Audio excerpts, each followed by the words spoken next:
अस्सलाम वालेकुम जी। सुबह सवेरे पाकिस्तान में बहुत खुशामदीद। मैं हूँ शिफा यूसुफ और मैं हूँ वैस मंगल वाला। मेरी तरफ से भी आप सबको अस्सलाम वालेकुम। खुदा का शुक्र है कि उसने हमें आज की सुबह देखना नसीब फरमाइए।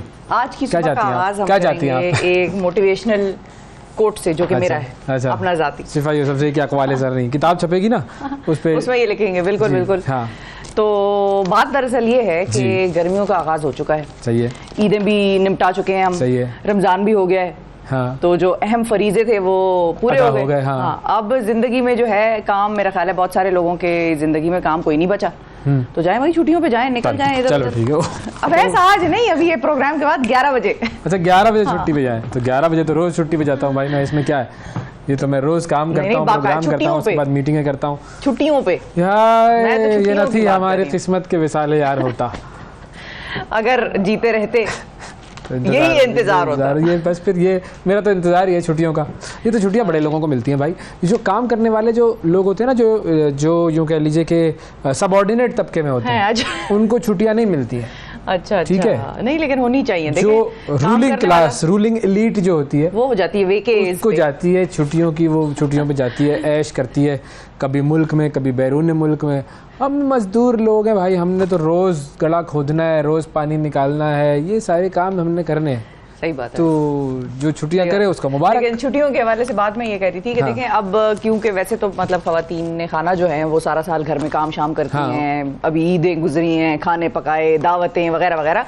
तो अब उनकी छुट्टियों का जो है मामला कुछ सोचें। कैसी बातें कर रही हैं खवातीन? लोगों को चाहिए कि जरा कुछ सोचें कि माओं का भी एक ना, माओं का जो छोटे बच्चों के साथ मसरूफ होती हैं, जो बड़े बच्चों के देखभाल कर रही होती हैं, जो उनसे बड़े बच्चों की देखभाल कर रही होती हैं, जी बिल्कुल, हस्बैंड्स की शक्ल में, तो उन माओं को छुट्टियों की है अशद जरूरत। और जब बच्चे बड़े बाकी हर तबके के लोग छुट्टी कर सकते हैं तो माओं के लिए भी छुट्टियों का कोई आलमी प्रोग्राम मुतारिफ कराना चाहिए हुकूमतों को। लेकिन फिलहाल जब तक नहीं होता आलमी प्रोग्राम, वाह ये अच्छा है, आपने आइडिया अच्छी दिया है, बहुत अच्छा आइडिया है, गुड। छुट्टियों का आलमी प्रोग्राम खवातीन खाना के लिए, वेरी गुड। लेकिन ये है कि अब चूंकि वो अच्छा बहुत मतलब बच्चियां या बच्चे उनको छुट्टियों पर भेज भी रहे होते हैं, वो खुद मतलब हेल बेंट हो जाती हैं कि नहीं नहीं काम कौन करेगा, खाना भाई पक जाएगा खाना और हो जाएगा तो काम। और 4 दिन अगर कपड़े नहीं धुलेंगे जरा ढेर ही लगेगा ना, और क्या हो जाएगा बताएं।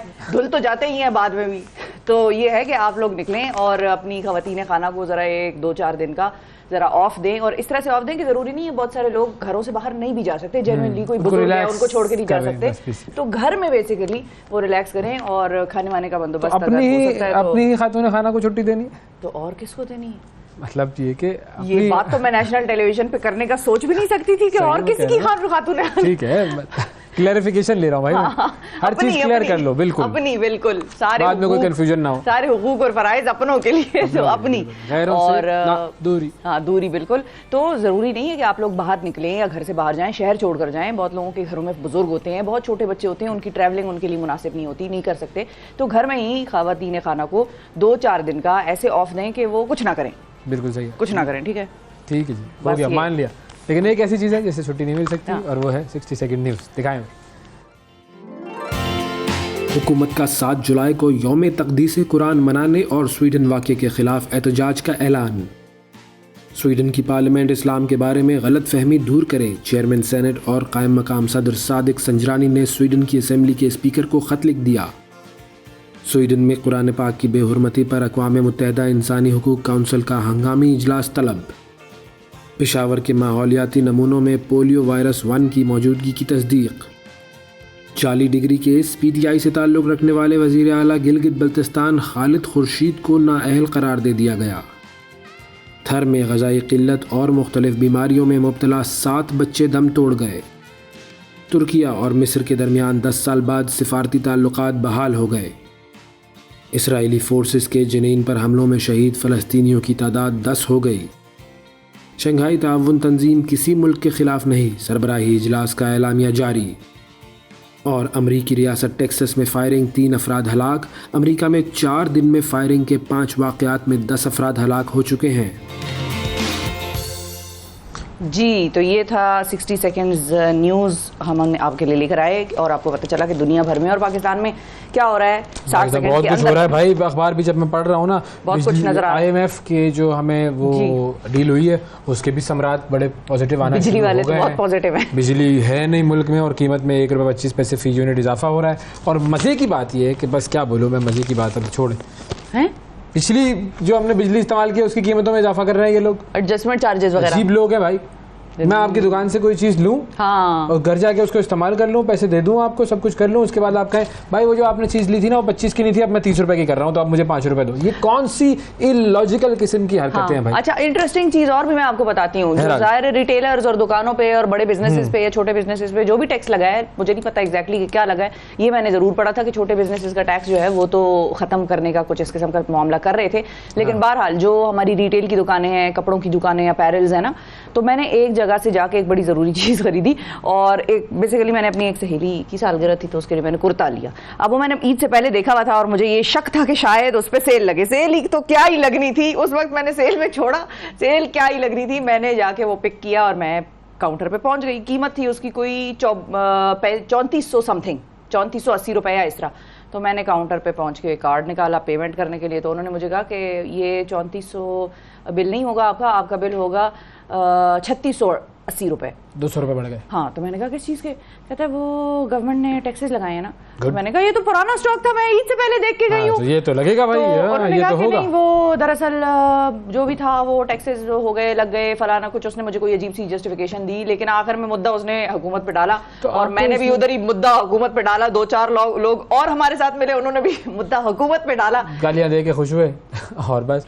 लेकिन आपको क्या फर्क पड़ता है, आपकी तो तनख्वाह में अभी 2 लाख रुपए का इजाफा हुआ है। आयास मैं देख रही थी लोग आए हुए थे। देखिए कुछ लोग ऐसे होते हैं जो ईद से पहले कपड़े नहीं लेते, वो ठीक है, और लेकिन आप जैसे लोगों को टेंशन क्या है, जो मेरा जो सवाल है, आपकी नहीं, ये चीज़ तनख्वाह में कभी देखा नहीं है।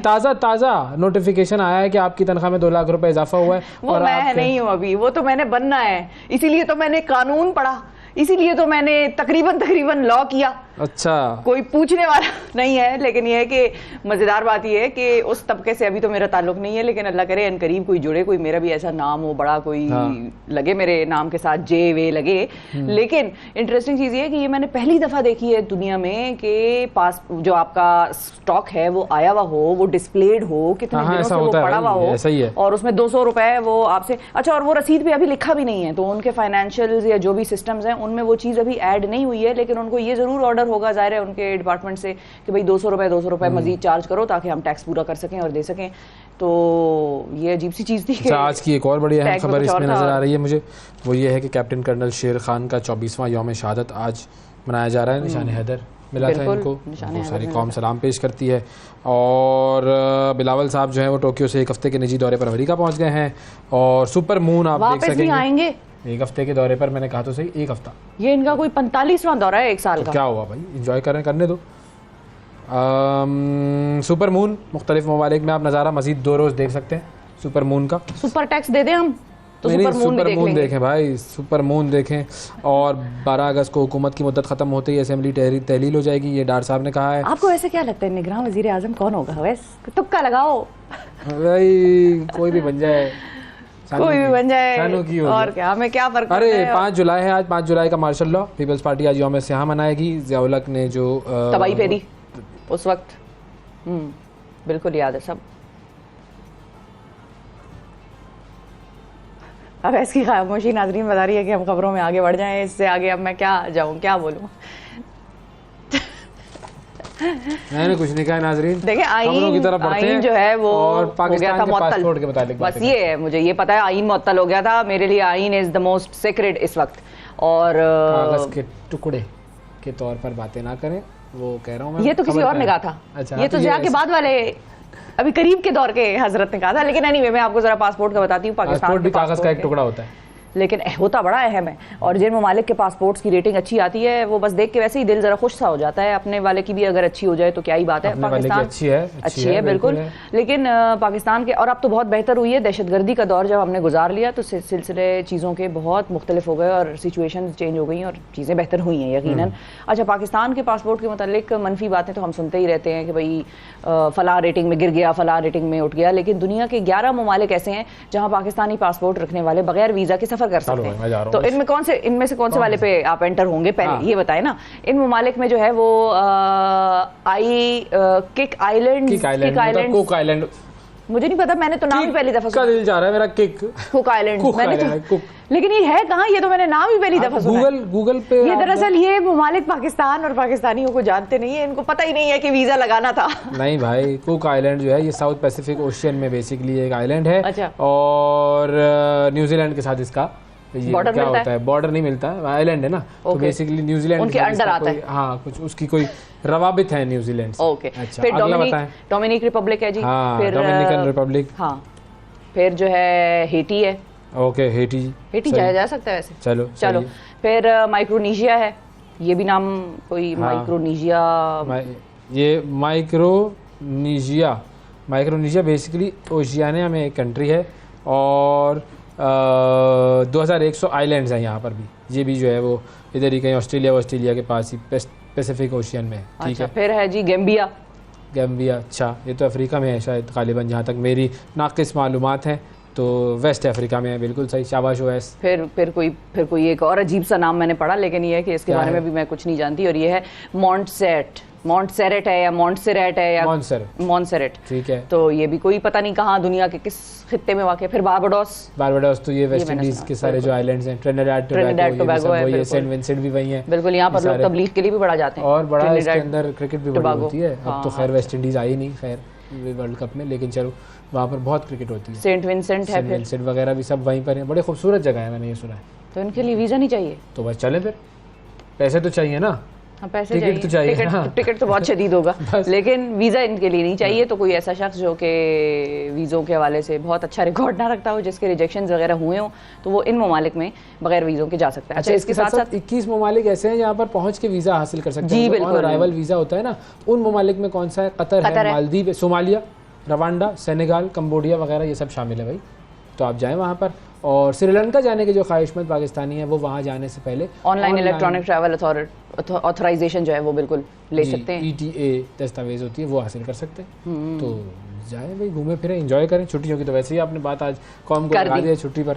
अच्छा, अब जब छुट्टी आप करें तो चलो छुट्टी तो कर लिया आपने, लेकिन अपने पेट को कंट्रोल में रखें, क्योंकि अब जो मैं आपको खबर बताने लगा हूँ ना, ये ज़रा तशवीशनाक खबर है। आप सुनिए कि अब हमने ये सब ने सुना है कि मैदे की जो भूख है वो खाना खाकर मिट जाती है, लेकिन ये भूख अगर नफ्सियात में बैठ जाए तो फिर नहीं मिटती। वो कुछ लोग कहते हैं ना कि पेट भर गया लेकिन नीयत नहीं भरी है। ईद उल अज़हा पर बहुत सारे लोगों ने जी भर के गोश्त खाया, उसके नतीजे में सिर्फ पंजाब में ही 18 अफराद जो है वो फूड पॉइजनिंग का शिकार हुए हैं। 18,000 अफराद, 18,000 पीपल ये हॉस्पिटल में आए हैं। ठीक है। हुकूमत को अस्पतालों में इमरजेंसी नाफिज करना पड़ी है। 3,000 लोग सिर्फ लाहौर के अस्पतालों में दाखिल हुए हैं ये फूड पॉइजनिंग के चक्कर में। जी, सीनियर प्रोफेसर हैं जी, डॉक्टर मसूद शेख हैं। उन्होंने ज़हर खुरानी से बचने के लिए आवाम को गोश्त के साथ साथ लीमू और दही खाने की हिदायत की है। बड़े सीनियर डॉक्टर हैं ये। इन्होंने कहा भाई गोश्त के साथ लीमू खाओ, दही खाओ, इससे बचत होगी। वैसे भी खाने पीने का एतदाल जो है वो बड़ा ज़रूरी है। गोश्त खाएँ, लीमू खाएँ, दही खाएँ, कुछ भी खाएँ, एतदाल ये इस्लामी तालीमात का हिस्सा है। आप प्लीज़ इसको मलूज़े खातिर रखें। बिल्कुल। और अपना पेट है ना आपका, पराया तो नहीं है। अच्छा, मैं ये सोच रहा हूँ ये कौन लोग थे? ये वो लोग थे जिन्हें कभी कभी गोश्त मिलता है, जो बेचारे क्योंकि होता है, ये ज़रूर हो सकता है। या फिर ये वो लोग हो सकते हैं जो होते हैं ना, यार आज बारबेक्यू करते हैं, यार आज टिक्के लगाते हैं, ये वाले भी हो सकता है। बिल्कुल। अच्छा, और ये भी हो सकता है कि जिन्होंने खाया भी एतदाल में हो और वो अक्सर अमूमन खाते भी हों। देखें, बाज़ औक़ात हम ये भी कहते हैं कि गोश्त या चिकन जिस छुरी से कटा है ना, उस छुरी को आप सैलेड या इस किस्म की चीज़ों के लिए बिल्कुल इस्तेमाल ना करें। अच्छा। बिल्कुल, ये तो शदीद मना है, बिग नो। इससे तो ऐसी आपको डायरिया और फूड पॉइजनिंग होगी कि जिसका आप अंदाज़ा नहीं करेंगे ना। वैसे तो नहीं, उसके बावजूद कुक्स और शेफ्स जो दुनिया के हैं वो ये कहते हैं इन छुरियों को रखें भी अलग। कोशिश करें कि फ्रूट खाने वाली और है सैलेड खाने वाली, क्योंकि देखिए सैलेड पकता नहीं है, फ्रूट आपने कच्चा, वो गोश्त आपने कच्चा काटा, फिर उसके बाद आप जब इस तरफ आए और आपने ये काटा, बेशक धोके काटा तो हो सकता है कभी धुली ना हो कोई चीज़ साफ तरीके से प्रॉपरली वॉश ना हो, और फिर आप उससे काट रहे हो तो वही बैक्टीरिया और जर्म्स जो है वो सैलेड में ट्रांसफर हो जाएंगे। और इसीलिए हम अक्सर ये भी सुनते हैं कि जब बारिशों का सीजन शुरू हो तो गोश्त को या खाने को अच्छी तरह पकाएं और अच्छी तरह चबा चबा के खाएं। कुछ लोग बड़ी तेजी में भी खा रहे होते हैं, स्पीड भी उनकी बड़ी तेज होती है, तो ये सारे मामला भी होते हैं कि हो सकता है फूड पॉइजनिंग इस वजह से भी फैला हो कि लोगों ने कटिंग बोर्ड्स, अच्छा कटिंग बोर्ड्स भी अलग रखें, ये भी कहा जाता है, गोश्त काटने वाला कटिंग बोर्ड अलग वाली बातें बता रही हैं आप। नहीं वैसे मैं सेहत को बचाने वाली बातें बता रही हूँ। और मैंने खर्चे होंगे आपके। इंटरेस्टिंग ट्वीट मैंने देखी, पता नहीं किसकी थी, मेरे जहन से निकल गया, लेकिन उन्होंने भी एक नंबर दिया हुआ था, पॉलिटिशियन था कोई, उसने नंबर दिया हुआ था सिंध का, कि सिंध के किसी इलाके का, कि 300 अफराद वहाँ पर अस्पतालों में दाखिल हुए हैं, फूड पॉइजनिंग ईद के बाद उनको हो गई। अच्छा, तो ये हर तरफ मामला इसी तरह का है, लेकिन ये है कि ख्याल रखें, सफाई का दामन हाथ से ना जाने दें, क्योंकि गर्मियाँ हैं, पसीना आता है लोगों को, ऊपर से बारिशें हैं, ये वो मौसम है जिसमें बैक्टीरिया और इस किस्म के जो अनासिर हैं ये अफजाइश पाते हैं, तो इस चीज़ का आप लोगों ने रखना है ख्याल। और मेरा ख्याल है कि इसी एक ख़तरनाक सी खबर के साथ एक और बुरी खबर भी मैं आपको प्रॉपर तौर पे बराह रास्त तरीके से दे दें, कोई मसला नहीं, हम तो इम्यून हो गए भाई। बिजली का बिल आप सबके होश तो उड़ा ही देता होगा, लोगों को गुस्सा आ जाता है, घरों में लड़ाइयाँ हो रही हैं, घरों में फसादात हो रहे हैं। कमज़ोर दिल हजरात खुद को पहले ही तैयार कर लें, ये मेरा आप लोगों को मशवरा है, क्योंकि मुल्क भर के जो सार्फिन के लिए बिजली ₹1.25 वो तो वैसे ने बताया महंगी कर दी है। नेपरा ने तीसरी तिमाही से के लिए इजाफे की मंजूरी दे दी है, और ये इजाफी जो रकम है जुलाई, अगस्त, सितंबर के बिलों में शामिल की जाएगी। और इसके अलावा वज़ीर ख़जाना इसहाक डार साहब जो हैं ये तस्लीम कर चुके हैं कि बिजली की फ़ी यूनिट कीमत में 3-4 रुपये इजाफा किया जा रहा है। अच्छा, इसलिए अब AC कूलर जैसी जो नागुज़ीर सहूलियात हैं इनसे दूर रहने में ही आवाम का भला है, और दुआएं करते रहें कि जब तक बारिशें हो सकती हैं एहतियाती तदबीर के साथ वो रहमत की बारिशें होती रहें, इतनी ज़्यादा भी ना हो जाएं कि वो हमें मज़ीद तकलीफ़ हो, लेकिन ये है कि बारिशें और अच्छा मौसम ही अब इस चीज़ का इलाज लगता है, हत्ता कि पंखा भी एहतियात से चलाने पड़ेंगे अब आप लोगों को नाजरीन। तो ये मैं बहुत दुखी दिल के साथ, भारी दिल के साथ आप लोगों से ये बात कर रही हूँ, चाह नहीं रही थी मैं कि मैं ये करूं, लेकिन मैं तो जो बातें मेरे दिल में आ रही है मैं कह भी नहीं सकता हूँ, छोड़े रहने दे, फिर ना करें। मैंने तो भड़ास निकाल ली थी अपनी कल उस दुकान पे, और मैंने लोगों को भी साथ मिला लिया। जो मेरे दिलो दिमाग में जो अल्फाज आ रहे हैं ना, बस रहने दें उनको, मैं आपके सामने कैसे पेश करूँ भाई। तस्लीम तो कर लिया उन्होंने सर, तस्लीमात आपने बड़ा काम कर लिया तस्लीम करके, कोई उसको कोई हल तो निकाले। उन्होंने तस्लीम इसलिए किया है कि हम उनके आगे सारे तस्लीमें खम करें, बस। हम तो तस्लीमें खम करते हैं, और क्या करते हैं, हम टैक्स देना हो तो भी हमारी तनख्वाह से निकल जाता है, हम कुछ नहीं कर सकते। हम तो सारी चीज़ें जो है वो तस्लीमें खम करके ही सारा चला रहे हैं। मामला हमारा जब से पैदा हुए उस वक्त से सर तस्लीम खम ही है। आपका जो मामला है वो सर तस्लीम खम नहीं हो रहा, वो आपका सर जो है यूँ है और यूँ ही रहेगा, बस अल्लाह करे हमारे लिए भी कुछ सोचें आप। बहरहाल अब ये छोड़ें भाई, मैं क्या इस पर मैं बात करूं, अजीब से मामलात हैं। कराची में कल इस कदर शदीद गर्मी थी, लोगों से मेरी बात हुई, वो रात को सो नहीं सके, जिनके घरों में नॉर्मली जो पंखे चल रहे हैं वो नहीं सो सक रहे हैं, बारात को उठ के पानी पी रहे हैं, इतनी ज़्यादा गर्मी है वहाँ पर, और बिजली की जो बंदिश है वहाँ पर वो 8-8, 10-10 घंटे चल रही है। अलग एक मुसीबत है कि पंखा भी नहीं चल सकता आपका, प्राइस बढ़ाते रहो और बिजली ना दो, लूट लो, खून निकाल लो एक ही दफ़ा में ना, ख़त्म कर दो भाई कि ये सबका खून और जूस निकाल लिया है हमने, अब तुम मर गए हो, अब तुम सुकून में रहो। ये इस तरह के हालात हो रहे हैं भाई, अजीब एक मामला है। बहरहाल छोड़ें, एशेज सीरीज़ की बात करते हैं भाई। क्रिकेट की बात हो रही थी थोड़े दिन पहले, हमने बताया था आपको, बड़ा ज़बरदस्त एक कंट्रोवर्सी बन गई थी, रनआउट हो गया था, और रनआउट के बाद जो है अब मामला खिलाड़ियों से निकल कर वज़राए आज़म तक पहुँच चुका है जी। ऑस्ट्रेलिया और इंग्लैंड के वज़राए आज़म, उनके बयानात सामने आए हैं। वो जो था ना 92 खिलाड़ी, दोनों अपनी अपनी टीम के साथ खड़े हैं, ऑब्वियसली अपनी टीम के साथ खड़े होंगे, वो दूसरों की टीमों के साथ तो नहीं खड़े होंगे। नहीं, मैं तो अपनी टीम कह के किसी के भी साथ खड़ी हो जाती हूँ। आपकी तो टीम ही बदलती रहती है ना आपका मसला अलग है, ये पक्के वज़ीर आज़म है। अच्छा, बरतानवी खिलाड़ी जो है बेयरस्टो का जो मुतनाज़ा स्टंप आउट था वो मामला थम नहीं रहा है, और ग्राउंड से ये मामला शुरू हुआ था, फिर तमाशाइयों ने ऑस्ट्रेलियावी टीम के खिलाफ नारेबाजी की थी, उसके बाद लॉन्ग रूम में तलख़लामी हुई, और अब बरतानिया और ऑस्ट्रेलिया के वज़राए आज़म आमने सामने आ गए हैं। बरतानवी वज़ीर आज़म जो है क्या नाम है उनका, ऋषि सुनक। ऋषि सुनक ने अपने जो कप्तान है बरतानिया के बेन स्टोक्स, उनके इस बयान की तायद की है जिसमें उन्होंने कहा है कि बेन स्टोक्स का जो आउट है वो क्रिकेट के स्पिरिट के खिलाफ था। तो बरतानिया वाले ने तो कहा कि भाई हमारे खिलाड़ी को तुमने गलत आउट दिया और ऐसे नहीं करना चाहिए था, मतलब spirit of the cricket, spirit of the game के खिलाफ नहीं। ठीक है। अच्छा, जवाब में ऑस्ट्रेलियावी जो वजीर आजम है एंथनी एल्बनेज, वो भी बोल पड़े। उन्होंने एशेज सीरीज के इब्तदाई मैचेस जीतने पर फख्र का इजहार करते हुए कहा है पूरा ऑस्ट्रेलिया अपने कप्तान और दीगर खिलाड़ियों के साथ खड़ा हुआ है, do whatever you want to do. चलो, तो इसका फिर अब फैसला क्या होगा? इसका फैसला तो कुछ नहीं, फैसला तो हो गया, मैच तो ऑस्ट्रेलिया ने जीत लिया, लेकिन इसमें कोई रद्द-ए-अमल तो आईसीसी की तरफ से कोई आईसीसी का रद्द-ए-अमल आएगा, इसलिए नहीं कि आउट तो टेक्निकली आउट तो था। हाँ बिल्कुल आउट तो था।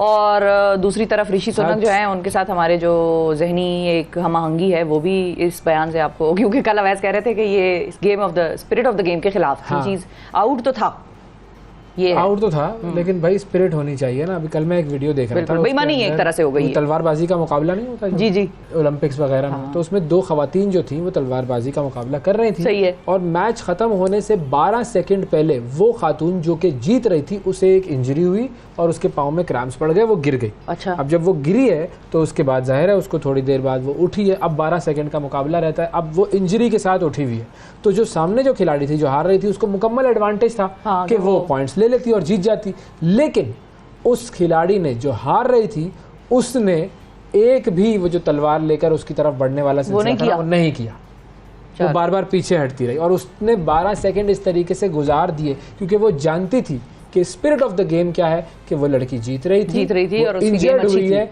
तो मुझे जीतने का कोई हक नहीं है। हाँ, टेक्निकली मैं जीत सकती हूँ, टेक्निकली मैं जाकर उसको जो भी अपना जो पॉइंट्स है वो लेने का सिलसिला कर लूँ, लेकिन स्पिरिट ऑफ द गेम ये इंपॉर्टेंट होता है। बहरहाल स्पिरिट तो खैर होना ही चाहिए।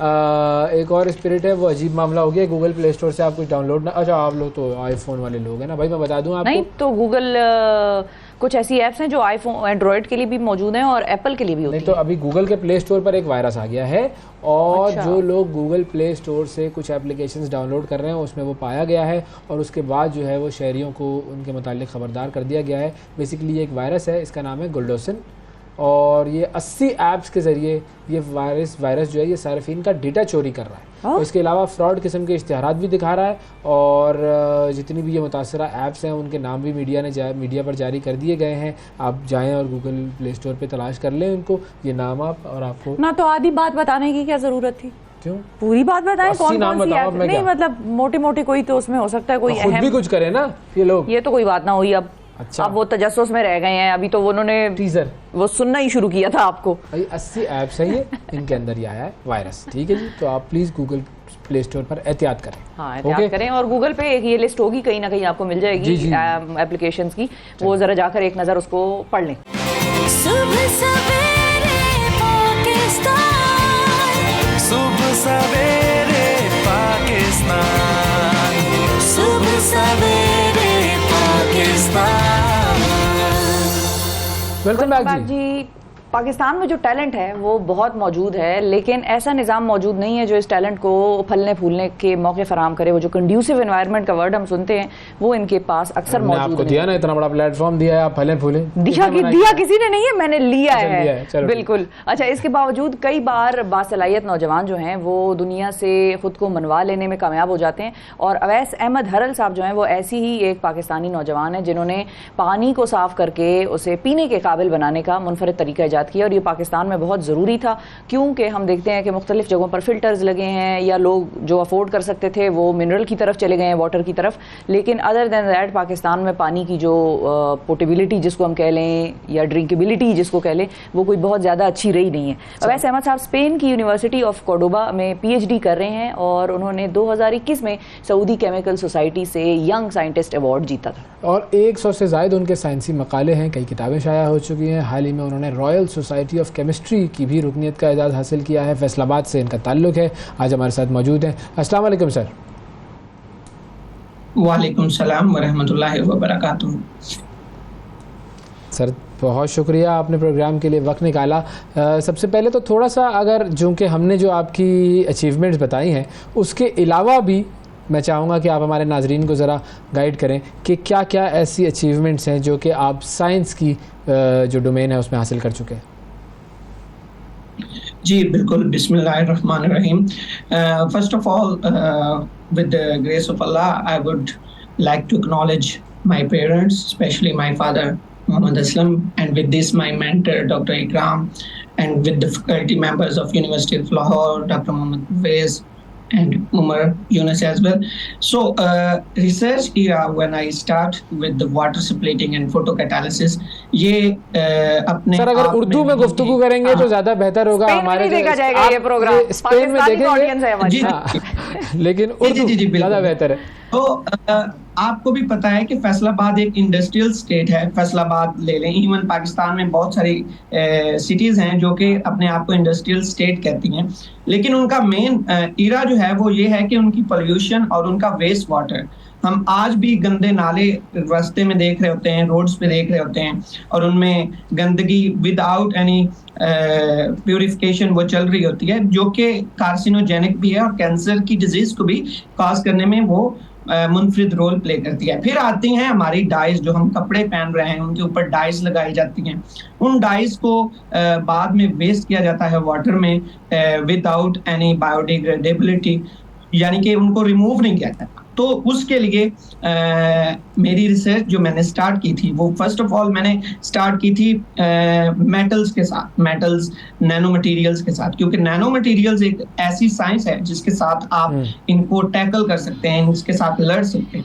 तो फिर हमने देखा कि आहिस्ता आहिस्ता अगर हम ग्रीन सिंथेसिस की तरफ जाएं, जो कि ज्यादा बेनिफिशियल भी होगी और नॉन टॉक्सिक भी होगी, जिसका कोई ह्यूमन हेल्थ पे असर नहीं होगा, तो आहिस्ता आहिस्ता हमने हर प्लांट एक्सट्रैक्ट को जज करना शुरू किया।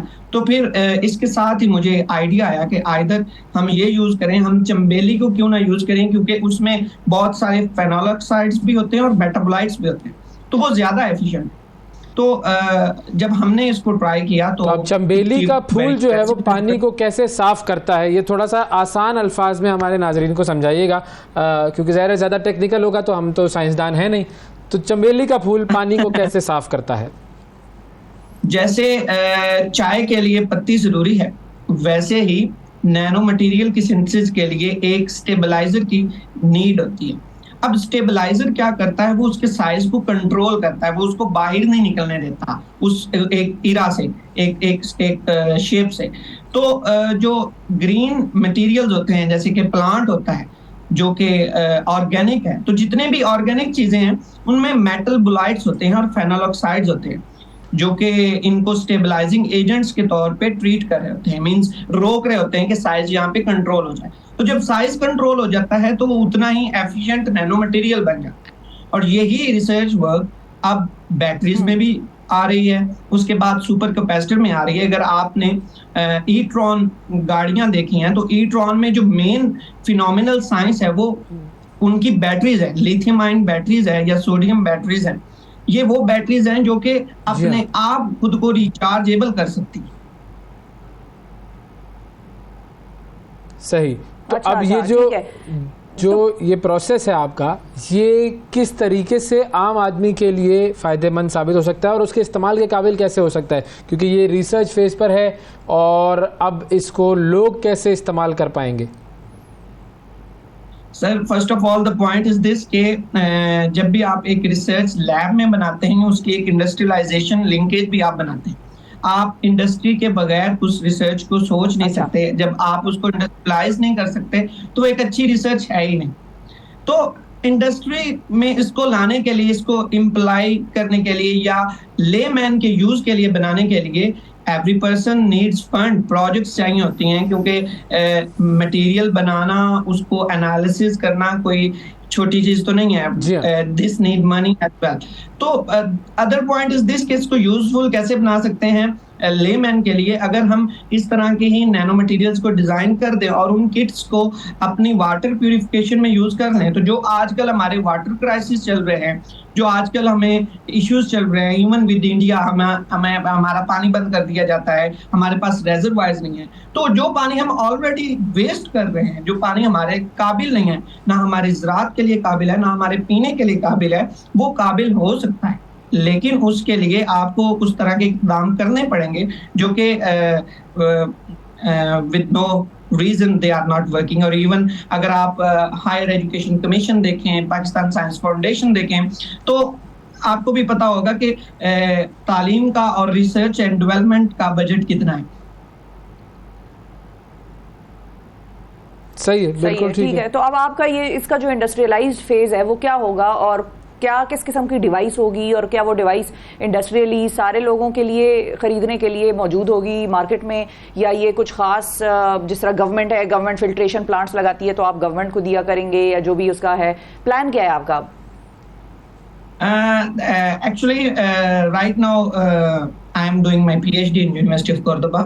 तो अभी इसके ऊपर इतना लाएबल तैयार नहीं किया, लेकिन यस अगर ये चीज़ पॉसिबल हुई तो yes with industry as well हम इस चीज़ को लिंक करेंगे, क्योंकि ये वो मटेरियल है जो कि एंटीबैक्टीरियल भी है। अगर आप इससे फैब्रिक को ट्रीट करते हैं, अपने फैब्रिक को ट्रीट करते हैं, तो उसको बैक्टीरियल इन्फेक्शन नहीं हो सकता। हम एंटीबैक्टीरियल एजेंट्स तैयार कर रहे होते हैं, हम वाटर प्यूरिफिकेशन और वाटर रिटायरेबल मटेरियल्स तैयार कर रहे होते हैं जो कि सेंसेबल होते हैं towards heat energy as well. तो इससे और भी बहुत सारे आउटकम्स आ सकते हैं, लेकिन डिपेंड करता है कि आपके पास किस तरह का फंड है, आपको किस तरह का प्रोजेक्ट दिया गया है कि इसको इस तरह से लेके चले।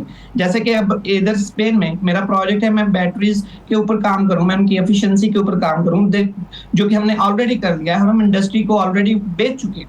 तो इस तरह ही ये विद वन स्टेप हर चीज चल रही होती है कि आपने फर्स्ट इसको इंडस्ट्रियल लिंकेज के साथ अटैच करना है, then industry will invest money, और उसके बाद ये चीजें आपके उसमें आएंगी लेमैन के यूज में, क्योंकि लेमैन के यूज में लाना एक साइंटिस्ट का काम नहीं है, वो काम हमारी क्वालिफिकेशंस का है। बिल्कुल, साइंटिस्ट का काम तो इनोवेशन करना है, और वाकई बड़ी ज़बरदस्त इनोवेशन है आपकी सर। वैसा बहुत शुक्रिया आपका, वक्त दिया आपने, और वाकई बड़ा ज़बरदस्त ये काम है चमेली के फूल से पानी की प्योरिफिकेशन का। ज़ाहिर है साइंस जो है वो जिस तरह आगे बढ़ रही है, तो वो जो नेचुरल चीज़ें अल्लाह ताला ने पैदा की हैं उनके बहुत सारे ऐसे फ़वाइद भी हमारे सामने आते हैं कि जो कि हम नॉर्मली नहीं एक्सपेक्ट कर सकते हैं। बिल्कुल, तो शुक्रिया अदा करेंगे अवैस अहमद साहब का। थैंक यू सर, बहुत शुक्रिया जी। अब मेडिकल साइंस भी जो है वो भी एक ऐसी फील्ड है कि जो आपको हैरान परेशान कर देती है, लेकिन बहुत सारी ऐसी बीमारियां होती हैं जो वक्त के साथ हमें आ रही होती हैं, और उनमें से एक बीमारी है हड्डियों की हेल्थ का ना होना, या हड्डियों की हेल्दी ना होना। उसको साइलेंट किलर भी कहा जाता है। अब ऐसा क्यों है और ऐसा क्यों कहते हैं, और ख़वातीन ख़ास तौर पर एक एज के बाद अपनी हड्डियों का ख्याल क्यों उनको चाहिए कि वो ज़रूर रखें? मर्द तो रखते ही हैं, लेकिन ये है कि ख़वातीन को भी चाहिए कि रखें। ख़वातीन में अवेयरनेस इस हवाले से बड़ी कम है कि एक ख़ास उम्र के हिस्से के बाद उनको अपनी बोन हेल्थ का ख्याल रखना, बोन टेस्ट करवाना, ये सब चीज़ें बहुत ज़रूरी हैं। डॉक्टर शबीर अवान साहब हमारे साथ मौजूद हैं, जो कि orthopaedic minimally invasive spinal surgeon हैं, जो कि पाकिस्तान, यूके, यूएस वगैरह और कनाडा से क्वालिफाइड हैं। अस्सलाम वालेकुम डॉक्टर साहब। वालेकुम अस्सलाम। बहुत शुक्रिया सर, आपने वक्त निकाला। अब मर्दों की बोन हेल्थ और ख़वातीन की बोन हेल्थ, ये दो अलग अलग चीज़ें हैं, या इसको हम एक ही तरह ट्रीट करेंगे? नहीं, ये बेसिकली दो अलग अलग चीज़ें हैं, क्योंकि रिस्क फैक्टर जो हैं वो औरतों में अलग हैं, मर्दों में अलग हैं। ठीक है। जो ऑस्टियोपोरोसिस या बोन जिसे हम बुरबरापन भी कहते हैं, हड्डियों का बुरबरापन भी कहते हैं, वो औरतों में 2 में से 1 औरत को होता है, जबकि मर्दों में 4 में से 1 मर्द को होता है। अच्छा, तो 25% और 50%, तो इसकी वजह क्या है? इतना फ़र्क, इसकी वजह जो है तो औरतों में चूँकि मीनोपॉज के बाद ईस्ट्रोजन की कमी हो जाती है, तो उसकी वजह से ये चीज़ आती है। दूसरा ये है कि अगर देखा जाए तो जो बोन का जो स्टिमुलस है उसकी ग्रोथ का, वो है उसकी एक्सरसाइज, उसका यूज़ होना।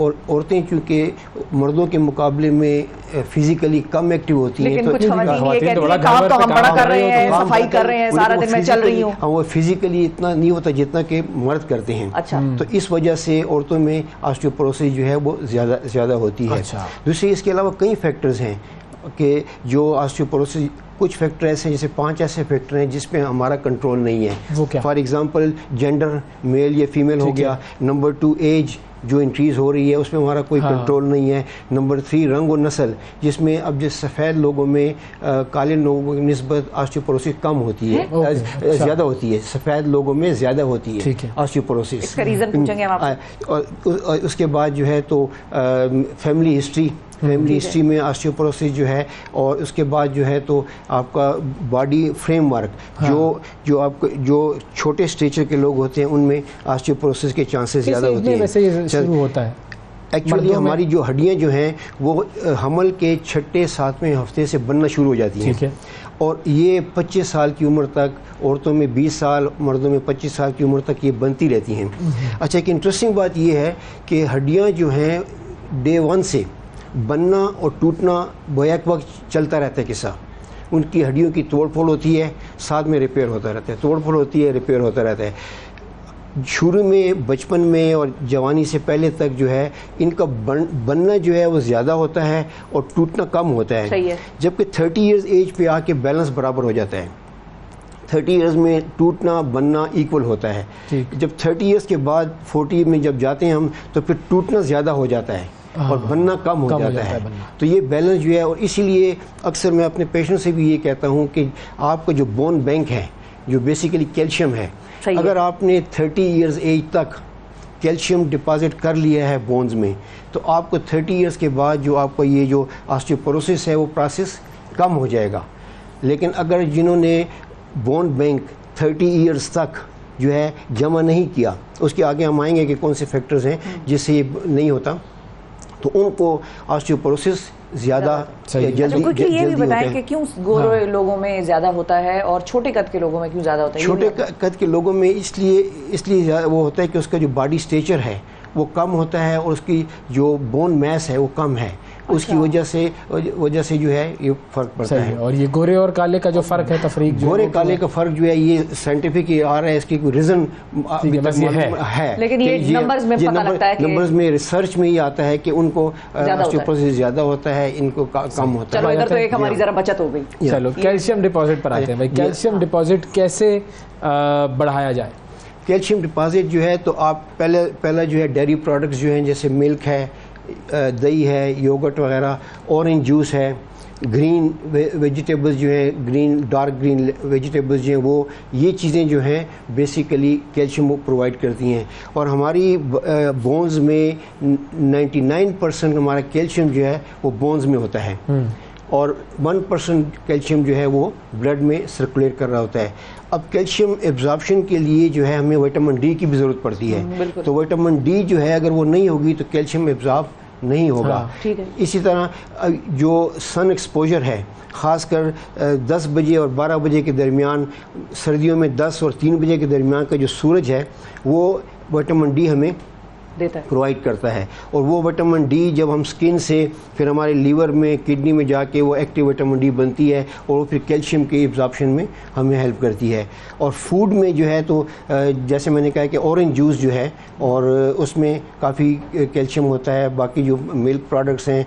और बाद लोग ये कहते हैं कि दूध में ज़्यादा है, योगर्ट में कम, ऐसी कोई बात नहीं है, दोनों में कैल्शियम जो है होता है। अच्छा, ये जो सप्लीमेंट्स वगैरह होते हैं जो विटामिन डी के होते हैं, एक होते हैं इंजेक्शन वो तोड़ के पीने वाले, एक वो लाल ऑरेंज शरबत सा होता है, पानी में गोली डाल देते हैं, और एक है जो प्रॉपर वाइट कैल्शियम की टैबलेट्स होती हैं। इन तीनों में कौन सी चीज ज्यादा इफेक्टिव है और कितने अरसे बाद क्या? असल में दो डिफरेंट चीज़ें हैं, विटामिन डी अलग है और कैल्शियम अलग चीज़ है। तो विटामिन डी में ओरल कैप्सूल भी आते हैं और इंजेक्शन भी आता है। तो ये डिपेंड करता है पेशेंट की चॉइस पे भी डिपेंड करता है, डॉक्टर की चॉइस पे। दोनों चीज़ें एक ही हैं कि आप किसी को आप विटामिन डी के इंजेक्शन दे दें, उसे तोड़ के दूध में डाल के पी सकता है, और या कैप्सूल दे दें, डिपेंड करता है, दोनों का इक्वल वो है। और कैल्शियम की टैबलेट्स, आप कोई भी कैल्शियम टैबलेट्स लें तो वो उसकी एब्जॉर्प्शन में हेल्प करेगी। तो हमें कम से कम 1000 मिलीग्राम कैल्शियम जो हमें पर डे लेना चाहिए। कोई भी कैल्शियम की गोली आप जाकर ले लें, मतलब इसके लिए 2-3 कैल्शियम कार्बोनेट है, कैल्शियम सिट्रेट मुख्तलिफ हैं, तो सारे 19-20 का फ़र्क होता है, बाकी होते सारे कैल्शियम ही।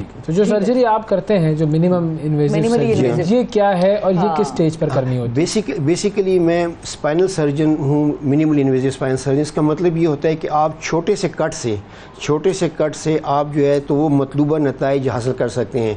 जैसे फॉर एग्जांपल मिनिमल इन्वेजिव में ये है कि हम मरीज़ को जनरल एनेस्थीसिया नहीं देते। अच्छा। उन्हें हम लोकल एनेस्थीसिया देकर जो मतलूबा डिस्क है उस तक जाते हैं नीडल के ज़रिए, और फिर उस नीडल पे हम स्कोप डाल के, हमें स्क्रीन पर नज़र आ रहा होता है, तो हम वो डिस्क जो है वो निकालते हैं। तो इसको मिनिमली इन्वेजिव स्पाइनल सर्जरी कहते हैं। क्योंकि आजकल तो सारा दौर जो है, जैसे पुराने ज़माने में जो है तो ओपन करके तो पिता निकालते थे, अभी जो है तो लेप्रोस्कोपिक सर्जरी हो रही है। इसी तरह ब्लडर में, तो तमाम जो फील्ड्स हैं ऑर्थोपेडिक के अलावा भी जो है जनरल सर्जरी है, यूरोलॉजी है, उसमें मिनिमल इन्वेजिव की तरफ हम जा रहे हैं। हैं। तो हड्डियों की ऑस्टियोपोरोसिस के अलावा कौन सी और ऐसी तकलीफें होती हैं जो लेके डॉक्टर्स के पास लोग पेशेंट्स आते हैं? मिसाल के तौर पे कुछ लोगों का तो स्पाइन का इशू है, वो कहते हैं भाई डिस्क स्लिप हो गई, कुछ हो गया, इंजरी होती है। कुछ लोगों की इंजरी नहीं होती, फिर भी उनकी तकलीफ होती है, दर्दें होती हैं, उसकी वजूहत ऑस्टियोपोरोसिस नहीं होता। हाँ, ऑस्टियोपोरोसिस जो है बेसिकली इस, जैसे आपने इंट्रोडक्शन में कहा कि ये साइलेंट किलर है, खामोश कातिल है, इसका हमें पता नहीं चलता जब तक ये नुकसान कर न दे। फॉर एग्ज़ाम्पल अगर हमारी स्पाइन में हड्डियों का बुरबुरापन है, जब फ्रैक्चर होगा तब पता चलेगा।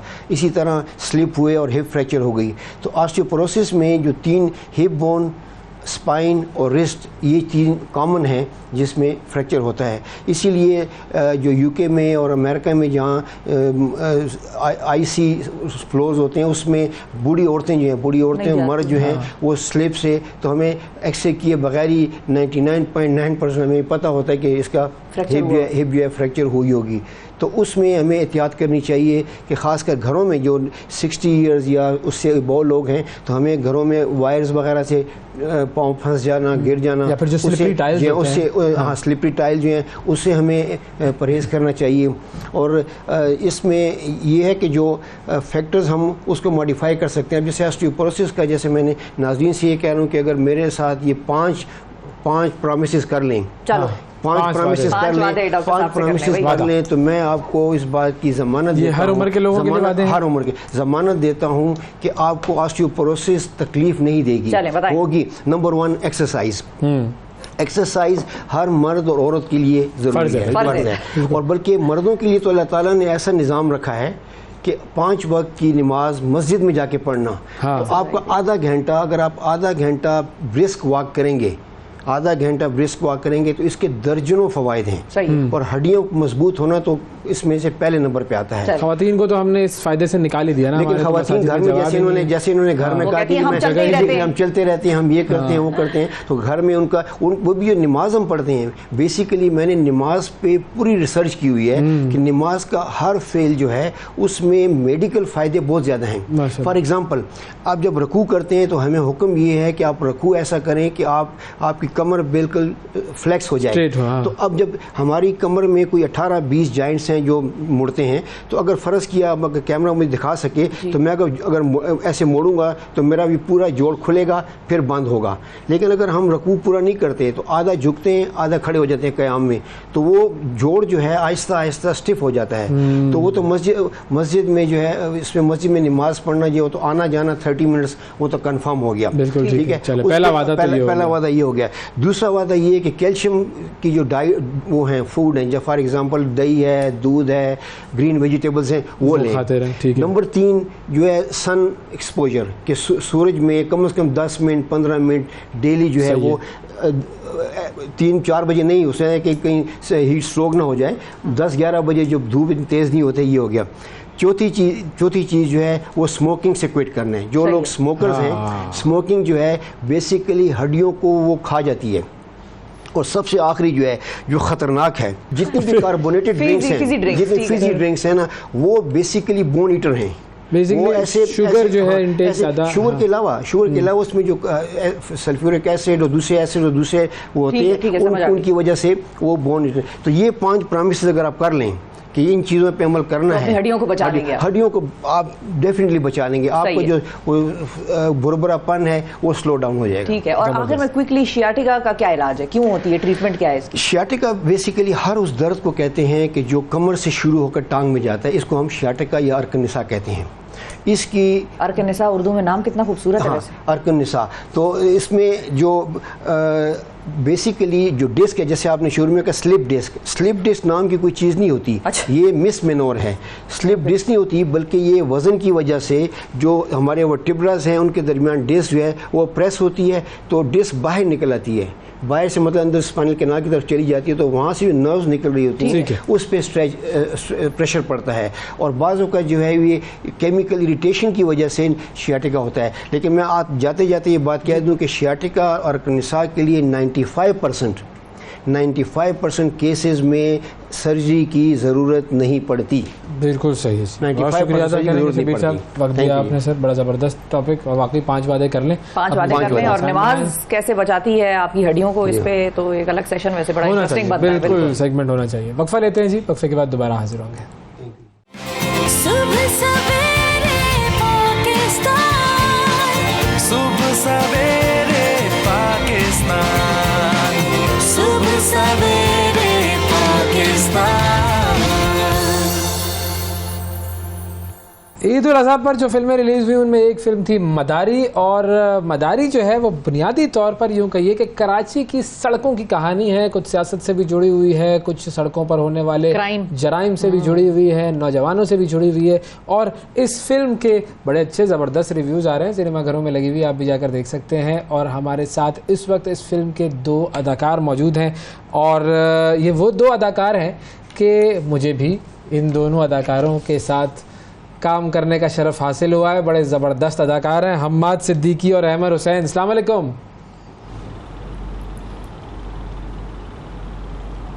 वालेकुम अस्सलाम। कैसे हैं वैस भाई? बिल्कुल ठीक जी, ज़बरदस्त। आप लोग बताइए, आप लोग कैसे हैं, कैसे रिव्यूज़ आ रहे हैं फिल्म के, और जो रिव्यूज़ मिल रहे हैं उनको सुनकर और उनको देखकर कैसा महसूस कर रहे हैं? खून बढ़ रहा है या स्ट्रेस बढ़ रहा है?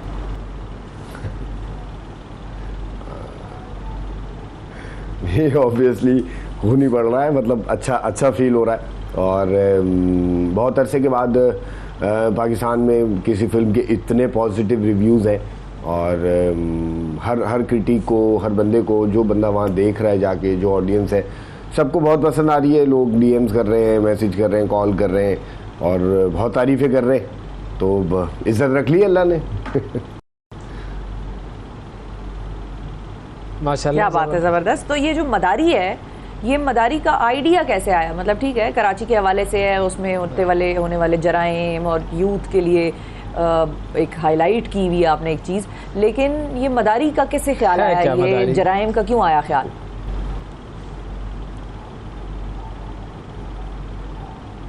अच्छा, आइडिया और ख़याल तो मेरे ख़्याल से डायरेक्टर और प्रोड्यूसर के बीच कहीं किसी ज़माने में पैदा हुआ होगा, और उसके बाद वो उसको अकेले पालते रहे, और फिर जब हम तक पहुंची कहानी, तो पता चला कि भाई ये वो कहानी है जो कि रीजनल सिनेमा को, किसी भी मुल्क के रीजनल सिनेमा को, किसी भी शहर के, एक मुल्क के किसी शहर के सिनेमा को आबाद कर सकती है। तो बहुत अच्छा लगा उसका हिस्सा बन के। अच्छा अहमर, ये बताइए किरदार जो है वो क्या क्या किरदार हैं? अहमर, आपका क्या किरदार है? फिर हमाद, आप भी बताइए आपका किरदार क्या है?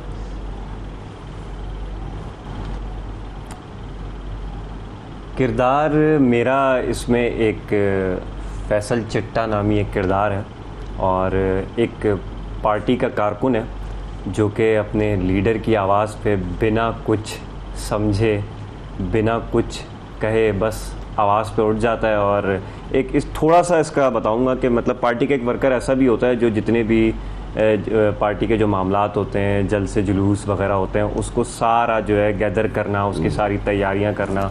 और वह हम्माद का एक कैरेक्टर ऐसा है कि हम्माद, मैं और जो हमारे इबाद, जो हारिस का जो कैरेक्टर कर रहे हैं, और एक और लड़का है तनवीर, हम 4 दोस्त हैं पार्टी के अंदर ना। होता है ये कि सारी कारकुन ज़रा आपस में होते हैं, लेकिन हम लोग एक स्पेशली कुछ दोस्त हैं जो मिल के चलते हैं और सारे मामलात चलाते हैं। और फैसल चिट्टा के नाम से एक कैरेक्टर है, और बड़े मज़े का कैरेक्टर है, और बड़ी अच्छी जर्नी रही। और आज तक हम सिर्फ कारकुनों को देखते हुए आए हैं, पार्टी वर्कर्स को देखते हुए हैं। जब उसको प्ले किया तो अंदाज़ा हुआ कि कितनी मुश्किलात में होते हैं वो भी, और उनका कितना एक पॉजिटिव या नेगेटिव जो भी एक नज़रिया है वो होता है। तो बड़ा मज़े की स्टोरी लाइन थी, और लिटरली मैंने सिराज को ये बोल के कहा था कि यार ये एक कैरेक्टर जो है ना मैं करूँगा। अच्छा, बहुत अच्छी बात है, बहुत अच्छी बात है कि हर किरदार का ना इस स्क्रिप्ट में, इस फिल्म में हर किरदार का एक पूरा आर्क है।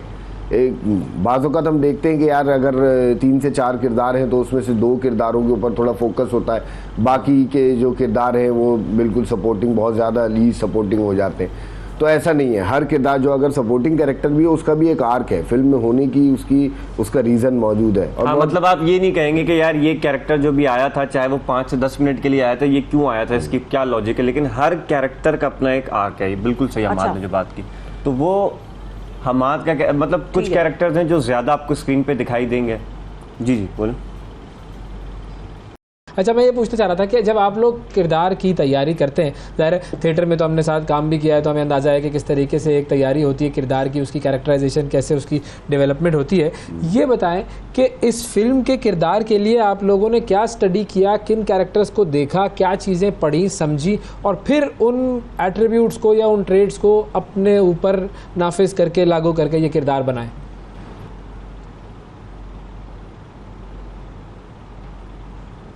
अच्छा, ट्रेनिंग के दौरान जब नेपा में पढ़ रहे थे या उससे पहले भी लाइफ में कराची, क्योंकि कराची में ही बड़े हुए, कराची में ही, कराची के इलाकों में ही सारी चीज़ों को देखा और अपनी आंखों से देखे ये सारे मामलात।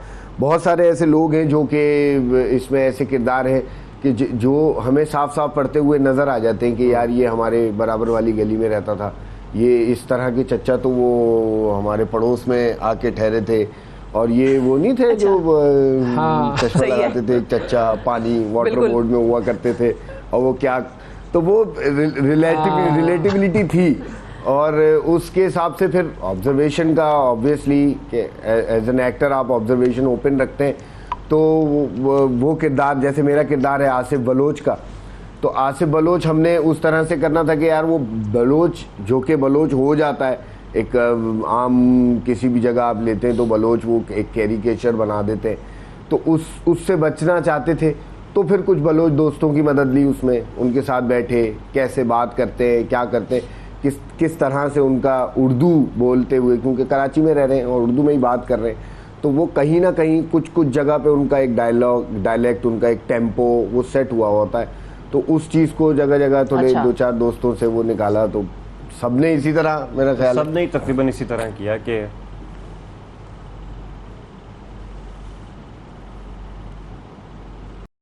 जी अमर, ठीक है।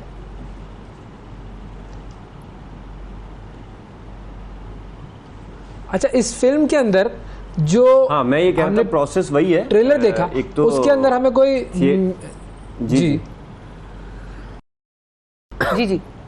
हाँ, मैं ये कह रहा था कि इस फिल्म के अंदर हमने जो ट्रेलर देखा, उस ट्रेलर के अंदर म्यूज़िक या कोई गाने वाने नहीं है। नॉर्मली इस तरह की पॉलिटिकल फिल्मों में और भारत की अगर वो बात की जाए तो वो राम गोपाल वर्मा टाइप जो इस तरह की पॉलिटिकल थ्रिलर फिल्में होती हैं, उसके अंदर गाने बड़े अहम होते हैं और बड़े यूनिक किस्म के गाने होते हैं। तो इसमें म्यूजिक एक गाना तो वो होता है यकीनन जिसमें सड़कों पे कोई किसी से भाग रहा है। हाँ, ये एक सड़कों पे कोई किसी से भाग रहा है, और एक गाना वो होता है जो किसी अड्डे वड्डे पे वो जो शौक पूरे करने के लिए गाने होते हैं, वो उनकी फिल्म आया। तो इसमें गानों की क्या सूरत हाल है?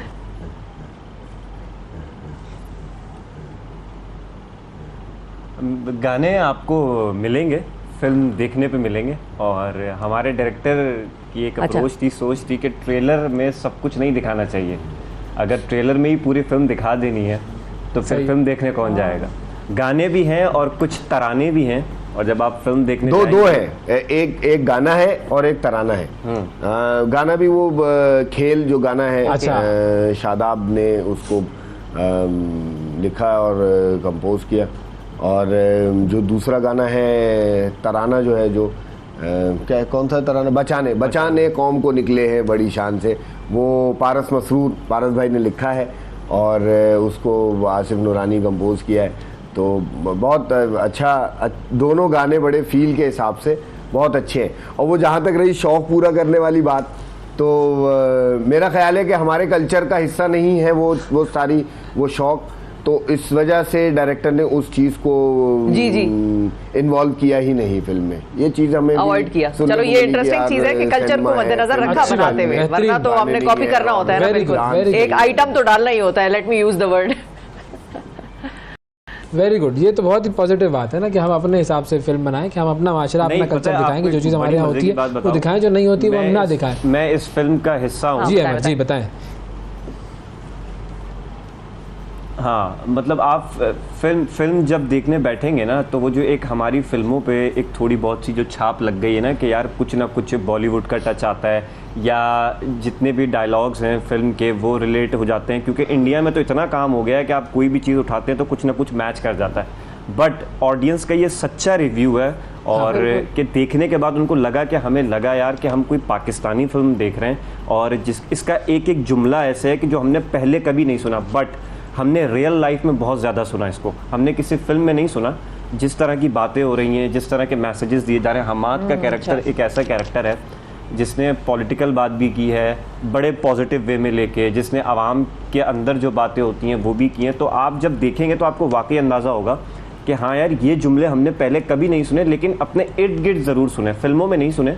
तो वो देखने में बड़ा मज़ा आया, और ऑडियंस ने बड़ा सच्चा रिव्यू दिया कि यार हमने बहुत ज़्यादा रिलेट किया। एक रिव्यू तो बड़ा प्यारा आया, वो कहने लगे कि मुझे ऐसा लगा कि मैं खारा दर में घुसा। हाँ। मैंने जुम्मे की नमाज के बाद मैंने बिरयानी खाई है, और सिनेमा के बजाय मैं आज अभी भी इस वक्त भी खारा दर की गलियों में घूम रहा हूँ। वाह वाह वाह, जबरदस्त। कितना ज्यादा रियल लाइफ आपने एक्सपीरियंस उनको फराहम किया। तो कराची वाले तो खास तौर पर देखें इस फिल्म को भाई, क्योंकि उनको तो कराची नजर आएगा। अच्छा, एक क्विक सवाल ये है कि ये फिल्म जरा मर्दाना लग रही है। मतलब I am not a very hardcore, जिसको हम कहते हैं कि वो एक खास तबके से ताल्लुक रखने वाली, लेकिन मुझे जरा मर्दाना टच इसमें नजर आ रहा है। मतलब वो टपोरिज्म, झगड़ा फसाद, क्राइम, हीरोइन। मैं यही पूछने चाह रही थी, कोई अच्छी सी प्यारी सी खातून है? आप अपने आप को डाल लें उसमें। मुझसे पूछा नहीं ना उन्होंने, वरना तो मैं उनको। मैंने भी डायरेक्टर को पूछा था यार, ये पूरा स्क्रिप्ट जब मैंने सुना था तो मैंने भी पूछा था, कोई लड़की नहीं है क्या, कोई फीमेल कैरेक्टर नहीं है हमारा? हाँ। तो उसने क्या कहा?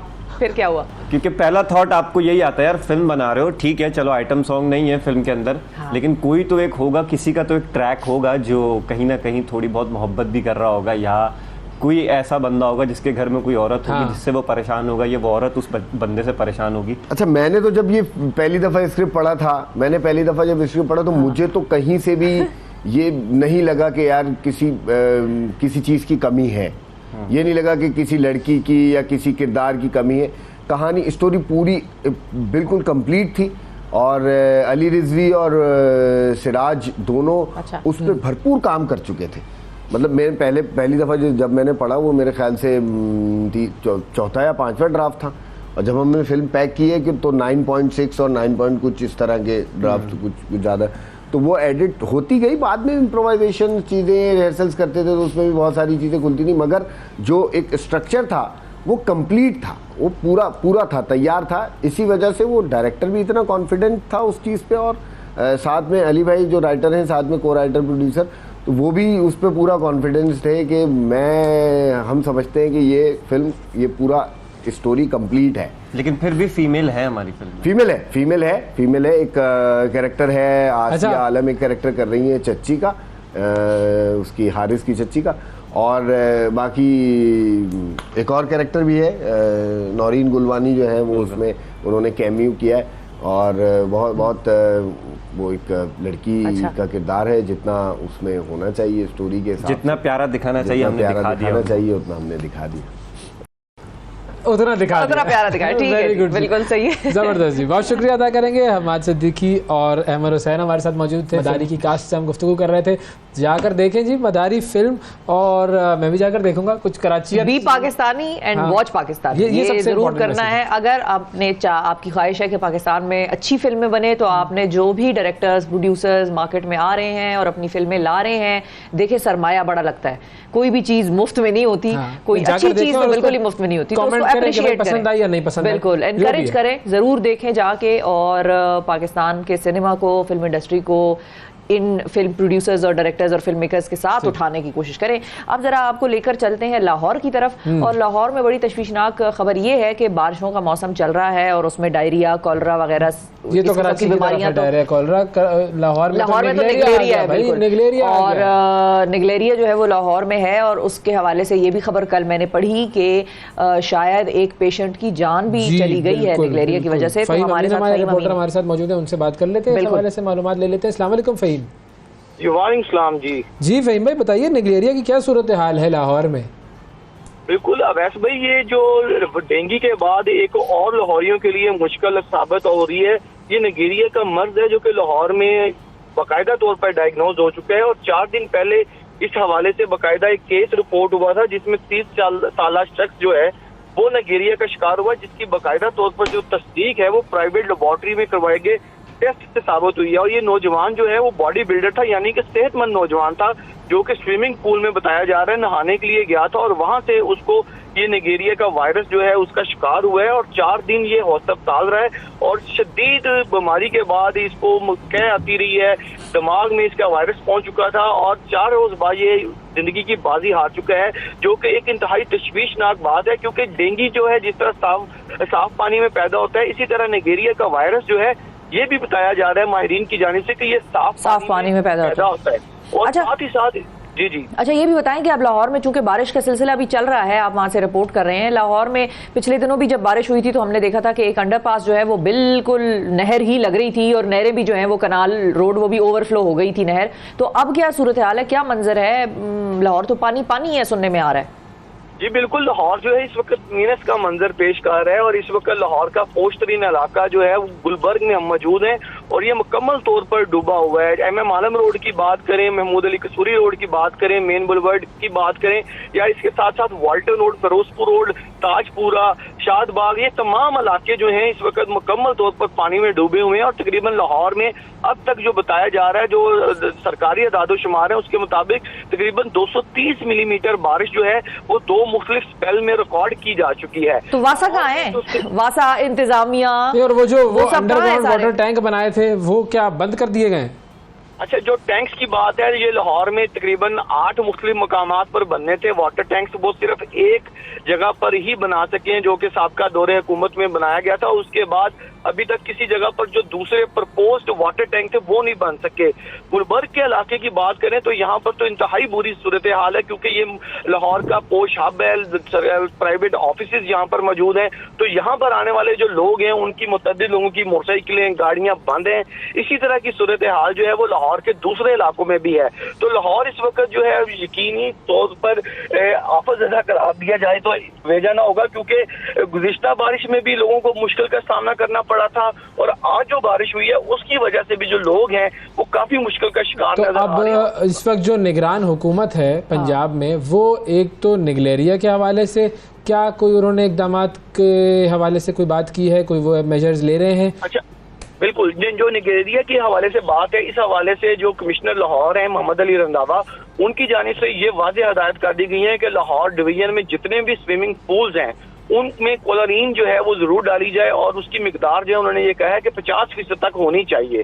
जबकि साथ ही साथ जो तमाम पूल्स हैं उनके मुआयने की भी हदायत जारी कर दी गई है। जबकि साथ ही साथ शहरियों को भी ये हदायत की गई है कि जो उनके वाटर टैंक्स हैं उनकी फौरी तौर पर जो है वो लाजमी अभी सफाई करवा ली जाए। बताया जा रहा है कि ये जो निगेरिया का वायरस है ये साफ पानी में पैदा होता है और इसकी जो बड़ी हमाजगाहें हैं इसमें स्विमिंग पूल्स होते हैं, साफ पानी होता है, जबकि नहर और झीलों पर जो है वो लाहौर शहर में वैसे भी नहाने पर पाबंदी आयद कर दी गई है निगेरिया का मर्ज सामने आने के बाद। बिल्कुल ठीक है, बिल्कुल सही। बहुत शुक्रिया अदा करेंगे जी। फ़हीम अमीन साहब हमारे साथ मौजूद थे, हमारे नुमाइंदे लाहौर से हमें ज्वाइन कर रहे थे। वक्फा लेते हैं जी, वक्फे के बाद दोबारा हाजिर होंगे और कराची की तरफ जाएंगे, वहाँ पर भी कॉलरा और बारिश है तो ज़ाहिर है जो मामलात हैं फैलना है, लेकिन जी ये सारी बातें हम करेंगे लेकिन वक्फे के बाद। सुबह सवेरे पाकिस्तान, सुबह सवेरे पाकिस्तान, सुबह सवेरे पाकिस्तान। इस तरह की बीमारियां फैलती हैं, लेकिन अब ये मामला किस कदर तशवीशनाक है और इस हवाले से क्या इकदाम किए जा रहे हैं, इस हवाले से हम बात करेंगे। हमारे साथ मौजूद है हमारे नुमाइंदे कराची से शिराज अहमद साहब। अस्सलाम वालेकुम शिराज साहब। जी वालेकुम अस्सलाम। शिराज साहब, क्या सूरत हाल है कराची में कॉलरा और जो डायरिया है उसके फैलने की? कितने केसेस रिपोर्ट हुए हैं, किन इलाकों में ये मामला चल रहा है? जी बिल्कुल, कराची के मज़ाफ़ाती इलाकों में ये जो डायरिया के मर्ज है वो तेज़ी से फैल रहा है और ख़ास करके हमने देखा कि ईद उल अज़हा के फौरी बाद इन मरीजों की तादाद में जो मुसलसल इजाफा है वो रिकॉर्ड किया जा रहा है। ख़ास करके बात की जाए तो गडाब टाउन की, जहाँ पर सबसे ज़्यादा केसेस इस वक्त तक रिपोर्ट हो चुके हैं और 260 के करीब मरीज जो हैं इस बीमारी से मुंसलिक और मुतासिर हुए हैं। इसके साथ साथ हमने देखा कि एक 40 साल खातून भी जो है इस मर्ज की वजह से इंतकाल कर गई थी और ये केसेस मुसलसल बढ़ते चले जा रहे हैं और इनमें बतदरीज इजाफा रिकॉर्ड किया जा रहा है। इसी वजह से मेमनगुड अस्पताल और इसके इतराफ के जो छोटे छोटे अस्पताल हैं वहाँ पर पेशेंट्स की तादाद बढ़ जाने की वजह से उनको टैकल करना काफ़ी ज़्यादा मुश्किल हो गया और वहाँ के जो मरीज़ हैं अब उन्हें जिला अस्पताल और सिविल अस्पताल मुंतकिल किया जा रहा है। इस हवाले से जो इक़दाम हैं वो ना तो पहले हमें होते हुए दिखाई दिए हैं और ना ही अब हमें किसी किस्म के इक़दाम होते हुए दिखाई दिए हैं। ये केसेस मुसलसल बढ़ते जा रहे हैं। जिसकी सबसे बड़ी वजह एक तो ग़िज़ा का सबसे बड़ा मसला है कि जो साफ़ सुथरी ग़िज़ा है वो इन इलाकों में दस्तयाब नहीं हो पाती है, जबकि साफ़ पानी की फराहमी जो है वो कराची का देरीना मसला है। और इस हवाले से वक्तन फ़वक्तन हम देखते हैं कि जो केसेस हैं वो पेट के दर्द के और हैज़े और दीगर जो मसाइल हैं वो जन्म लेते रहते हैं, लेकिन इस हवाले से कोई खातिर ख्वाह इक़दाम होते हुए हमें दिखाई नहीं देते। डिप्टी मेयर जो कि सलमान मुराद हैं उन्हीं का ये इलाका कहलाता है गडाप टाउन। वहाँ पर काफ़ी अरसे से जो पानी के मसाइल हैं वो लोगों को दरपेश हैं। लोग अब भी गंदा पानी पीने पर मजबूर हो रहे हैं। पानी की साफ पीने के पानी की लाइनें जो है वो वहाँ मौजूद नहीं है, जिसकी वजह से जो छोटे छोटे गोट हैं वो मुख्तलिफ टंकियों से टैंक से पानी भर भर कर लाते हैं और अपनी ज़रूरत को पूरा करते हैं। और इसीलिए हम देख रहे हैं कि जो केसेस है पेट के दर्द के बढ़ने की तादाद ज़्यादातर केसेस जो हैं वो गडाप टाउन में रिपोर्ट किए गए हैं और अब तक छोटे मोटे कैंप्स तो लगाए जा रहे हैं, लेकिन अब भी ये कैंप्स जो है वो नाकाफ़ी हैं। बिल्कुल ठीक है। बहुत शुक्रिया अदा करेंगे। शिराज अहमद साहब हमारे साथ मौजूद थे और हमें बता रहे थे कि कराची में कॉलरा और हैज़े की जो वबा वो भी मुख्तलिफ इलाकों में फैल रही है और ईद उल अज़हा के बाद से जो गैस्ट्रो और जो पेट के अमराज हैं उनमें भी इजाफा हुआ है। ये सबसे बड़ी तशवीशनाक बात है कि हम सबको मालूम है कि ईद के ऊपर सूरत हाल क्या होती है, मौसम कैसा है, उसमें गोश्त खाना जो है वो कितना हमें चाहिए, प्रोग्राम्स भी होते हैं, बहुत सारी बातें होती हैं, लेकिन बस वो फिर मैं ना मानूँ तो उसका कोई इलाज नहीं हो सकता। बीमारियों का तो इलाज है, लेकिन अगर आप खुद अपने आप को नुकसान पहुंचाना चाहेंगे तो फिर उसका कोई इलाज नहीं हो सकता। जी ब्रेक ले लेते हैं, ब्रेक के बाद दोबारा हाजिर होते हैं। सुबह सवेरे पाकिस्तान, सुबह सवेरे पाकिस्तान, सुबह सवेरे पाकिस्तान। वेलकम बैक जी। कुछ बात करते हैं बच्चों के हवाले से। बच्चों के लिए जो मवाद अवेलेबल होता है पढ़ने के लिए उसमें कोई बहुत खातिर खा तब्दीली ओवर द ईयर्स हमने देखी नहीं है। कुछ ऐसी चीज़ें होती हैं जो कि पुराने वक्तों से कहानियाँ चली आ रही हैं, वो तो हम पढ़ा देते हैं, सुना देते हैं बच्चों को, लेकिन उनके लिए ख़ास किस्म का लिटरेचर प्रोड्यूस करना ये क्यों इतना मुश्किल है हमारे लिए और क्या इसमें कोई आसानियाँ पैदा? बिल्कुल अपने कल्चर से और अपने पूरे माशरे से बच्चों को रोशनास कराना है और उसकी तरबियत जो है वो उस लिटरेचर के जरिए होती है। बिल्कुल। तो हमारे साथ मौजूद है डॉक्टर इफ्तिखार खोकर साहब जो कि मैथ्स कॉम के PhD हैं, यानी कि कम्युनिकेशन के माहिर हैं और चिल्ड्रन लिटरेचर पर इन्होंने बड़ा काम किया। अस्सलाम वालेकुम सर। वालेकुम अस्सलाम सर। सबसे पहले तो ये बताएं कि ये जो बच्चों का लिटरेचर है, जाहिर है क्योंकि आपने एक ऐसी जनरेशन से कम्युनिकेट करना होता है जिसकी उम्र हमसे बहुत कम होती है जी, और वो एक अलग ज़माने के लिए पैदा हुए होते हैं जी। बिल्कुल। तो ये इतना मुश्किल काम है कि बहुत ही कम लोग आते हैं इसके अंदर। तो ये काम हमारे यहाँ पहले मुझे लगता है ज़्यादा होता था, अब कम होता है, ऐसा क्यों हो गया है? इसकी वजह यह है कि हमारे यहाँ रीडिंग हैबिट तो खैर शुरू से ही नहीं थी बच्चों में, मगर यह है कि जब से ये इंटरनेट और सोशल मीडिया और बच्चों के हाथ में जब से मोबाइल एप्लीकेशंस आ गई हैं, उसने तो हमें जो है ना बच्चों को किताबों से बिल्कुल दूर कर दिया है। मगर इस सब के बावजूद ये है कि अब भी पूरे पाकिस्तान में कोई 30 से ज़्यादा बच्चों के मैगज़ीन शाया होते हैं। अच्छा। और मुख्तलिफ अदारे हैं जो किताबें शाया करते हैं। कौन से कुछ मैगज़ीन बताएंगे? अब जैसे हम जब बच्चे थे तो हाल जी आँख मचोली, तालीम व तरबियत। सबसे पहले तो तालीम व तरबियत है कि उसको 83 ईयर्स हो गए इसको छपते हुए, ज़बरदस्त। और उसके बाद फिर आँख मचोली है, उसको भी 60 साल से ज़्यादा हो गए हैं। अच्छा। फिर फूल रसाला है, फूल जी वो है। इसके अलावा ये है कि कराची से कई पर्चे हैं, साथी है, फिर रोशनी है, पैगाम है, इस तरह तो से इनका कंटेंट भी क्या उस हिसाब से अपडेट हो रहा है? हाँ, असल में अब तो बच्चों के लिए इसकी कोई साइंसी इजादात, बाकी इनोवेशंस वगैरह सारी, तो इसको वो साथ लेके चलते हैं और उसमें बच्चों के आज के जो तकाज़े हैं उनको भी पूरा करने की कोशिश करते हैं। मगर यह है कि माजी में जो है कि जो एक सिलसिला था वो अब बाहर ये कि ये कम हुआ है। अब हम वेस्ट में देखते हैं कि वहाँ पर हैरी पॉटर भी तख्लीक हो रहा है जी, वो किताब की शक्ल में आता है, फिर फिल्मों की शक्ल में आता है, बेस्ट सेलर बन जाता है, और बहुत सारी चीज़ें भी डिज्नी वाले बड़ा काम कर रहे हैं इसके ऊपर, वो मुख्तलिफ चीज़ें बना रहे हैं। हम लोग इस वक्त बच्चों के लिए स्पेसिफिकली नॉवल और कहानियाँ जो प्रॉपर बड़ी जो किताबें होती हैं वो लिखने में कहाँ पर खड़े हुए हैं? असल में जब यह है कि ए हमीद से हुकूमती सतह पे जो है कि वो ऐनक वाला जिन लिखवाया गया और उसको प्रोड्यूस किया गया, तो वो पूरे पाकिस्तान के बच्चों के लिए इंतज़ार होता था उनको। बिल्कुल। और अब असल में यह है कि कोई भी चैनल जो है ना, वो चाहे PTV हो, बाकी चीज़ें चैनल्स हैं, वो बच्चों के लिए कोई वक्त है ही नहीं उनके पास। बिल्कुल। जब यह है कि ये बच्चे जिस चीज़ को देखते हैं, अगर वहाँ उनके लिए कोई चीज़ मौजूद नहीं है, तो फिर ज़ाहिर है वो मोबाइल पे कार्टून को देखेंगे, कुछ और करेंगे। तो मैं समझता हूँ कि अगर चैनल्स जिस हवाले से पेशकदमी करें और 92 जो है इस हवाले से कोई हफ्ते में कम से कम घंटा आध घंटा अगर दे, हम अपने प्रोग्राम में ही कोई बच्चों का सिलसिला शुरू कर सकते हैं। बिल्कुल। उसमें यह है कि पूरे पाकिस्तान में जो हमने इस्लामी यूनिवर्सिटी दावा अकेडमी के तहत पूरे पाकिस्तान में राइटर्स तैयार किए, तो उनकी तादाद 500 से ज़्यादा है। उनसे आप कुछ भी लिखवा सकते हैं, साइंसी फिक्शन लिखवा सकते हैं, बाकी कहानियाँ हैं और चीज़ें हैं। यानी अगर आप ये 92 अगर मौका दे तो हम जो है वो आपको इस हवाले से ऐसा। अच्छा, कौन सी ऐसी चीज़ें हैं जी जो कि आपके ख्याल में हर वालिदैन को चाहिए कि वो अपने बच्चों को पढ़ाए?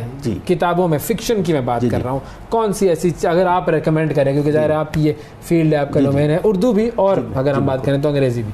तो मेरे ख्याल में यह है कि फ़िक्शन से पहले हमें चाहिए कि बच्चों को बुनियादी जो आदत है ना, अब हम कहीं भी देखते हैं बच्चे पार्क में जाते हैं, क्यों जाते हैं, तो वहाँ रैपर फेंक रहे हैं, कुछ और कर रहे हैं। हाँ, बिल्कुल सही बात है। सोशल इसलिए हमें बुनियादी तौर पे उनकी जो है ना अखलाकी तरबियत जो है, ये सोशल वैल्यूज़ जो हैं वो सिखाने की ज़रूरत है। ये बाकी जो है ना ये जितनी भी चीज़ें अगले मरहले की हैं, पहले बच्चे बुनियादी तौर पे वो चीज़ें सीख जाएं। लेकिन चूंकि हम आज का सेगमेंट हमारा अदब के हवाले से है, तो मैं उस हिसाब से चाहूँगा कि कौन सा अदब ऐसा है जो पाकिस्तान में तख्लीक हुआ है, चाहे वो पुराना हो चाहे नया हो, कोई ऐसी 3 किताबें हों जो बच्चों को पढ़ने के लिए ज़रूर दी जाएँ? जी, इसमें यह है कि इश्तियाक अहमद जो है बच्चों का नावल निगार, उन्होंने को 800 से ज़्यादा नावल लिखे और बल्कि PTV ने उनके कुछ नावल जो है वो ड्रामाटाइज किए थे। बिल्कुल। अगर ये है कि उनके नावल जो है ना वो बहुत ही इस तरह से सस्पेंस जैसे हैरी पॉटर की तर्ज पे उस लेवल के हैं, यानी उनके कुछ नावल जो है 2-2 हज़ार सफ़ात के हैं, जिनको आप किस्तों में चलाएं तो 2-3 साल किस्तों में चल सकते हैं।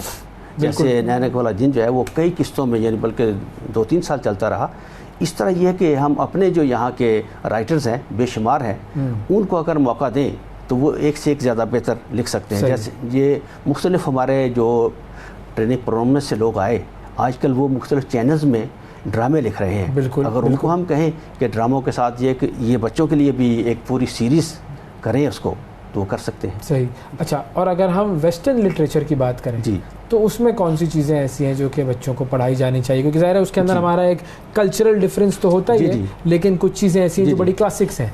नहीं, उसमें तो बेशुमार चीज़ें ऐसी हैं कि जहाँ हमारे यहाँ उसको ट्रांसलेट भी किया गया है, मगर ये है कि वो बहुत वसी पैमाने पे नहीं। इसमें हमारे यहाँ क्योंकि तर्जमे का फ़न भी नहीं है, क्योंकि बाहर की दुनिया में यह है कि पूरी दुनिया के जो ज़ुबानों को उसको ट्रांसलेट भी करते हैं ताकि अच्छी चीज़ें यहाँ प्रोड्यूस की जा सकें।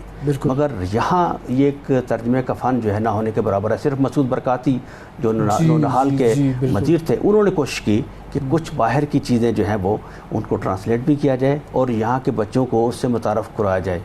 तो अब भी कोई ना कोई एक दुक्का कोशिश है कि बाहर का लिटरेचर जो है, बाकी हमारे यहाँ एकेडमी ऑफ लेटर्स वाले जो हैं वो उनको ये है कि बाहर की दुनिया से जो डेलीगेशन आते हैं उनके पास मुख्तलिफ दुनिया से, तो वो अपना लिटरेचर बच्चों के लिए देते हैं। और यहाँ प्रॉब्लम ये है कि हमारे जो है वो अहमद कासमी ने बच्चों के लिए बहुत अच्छा लिखा। वो फूल रसाला जो इम्तियाज़ ताज निकालते थे उसके एडिटर रहे, अहमद अब्बास एडिटर रहे, हफीज़ जलंधरी उसके एडिटर रहे। तो ये सारे जो रिसाले हैं बच्चों के जो बहुत पुराने और तकरीबन सारी जनरेशन अभी तक तो इनसे वाकिफ है, ये ऑनलाइन अपना फुटप्रिंट क्यों नहीं बनाते बच्चों के लिए? मतलब बजाय इसके कि बाजार से रिसाला लेना, अब जब सारी जिद्दत आ गई है, अखबार जो है ऑनलाइन सबसे ज़्यादा कंज्यूम होता है, बहुत कम ही होगा जो घर में अखबार डिलीवर कराता है, तो ये लोग ऑनलाइन, आपको नहीं लगता कि इससे भी फ़ायदा होगा कि अगर ये रिसाले ऑनलाइन हो जाए? जी, इसमें एक तो यह है कि वो ये जो फूल है, उसके बाद उन्होंने हाल है, साथ ही इस तरह के रसायल अब वो ऑनलाइन भी आपको दस्तयाब है मार्केट से। जी, तो अब इस तरफ वो आ रहे हैं।